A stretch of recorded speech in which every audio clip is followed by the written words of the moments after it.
คือโบตีตอบมึงเลยกดแก้กับโบวิดนี่มันสิติดได้ยังไงนี่ติดเบิ้งไปดิยืนเบิ้งยังโอเค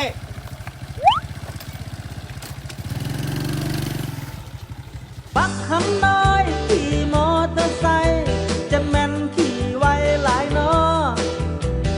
เล็งคันเล็งจำเรายังบ่พอที่เฝ้าไปตายสั้นบ่ที่เฝ้าไปตายสั้นบ่บ่ต้องย่างบ่ต้องสนบ่ต้องวนบ่ต้องวายไปน้ำคอยแล้วจะสบายใจถ้าว่าจะมาเป็นแฟนคอยคนที่พาเจ้าไปเหนือฮอดใต้บ่ว่าสายย่อสายเขียวเฮามาเที่ยวพวกเฮามาเอนจอยมาไปน้ำกันคนที่พาเจ้าบิดจนจำลอยแวนจะสิไปแวนน้ำคอยบ่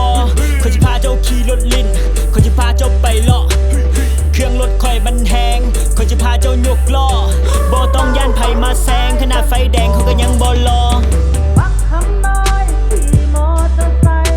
จะแม่นขี่ไว้หลายน้อเล็งคันเล็งจำเรายังบ่พอ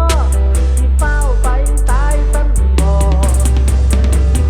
ก็จากเด็กน้อยธรรมดาที่มาขับรถไว้แต่คอยบ่แม่นนักเลง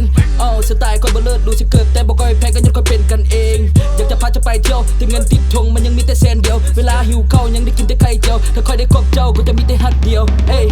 ยุคนั้นบักคำน้อยแต่ว่ายุคนี้แกมาเป็นเด็กแว้นจะชวนไปฮันเบียร์พาไปเด่นถ้าเว้านะเข้าใจก็จะแจ้งและเจ้าจะบ่ต้องเหงาถ้าเจ้านั้นไปกับคอยอายุจนถึงป่านนี้เป็นยังเข้าเอิ้นแบบคำน้อย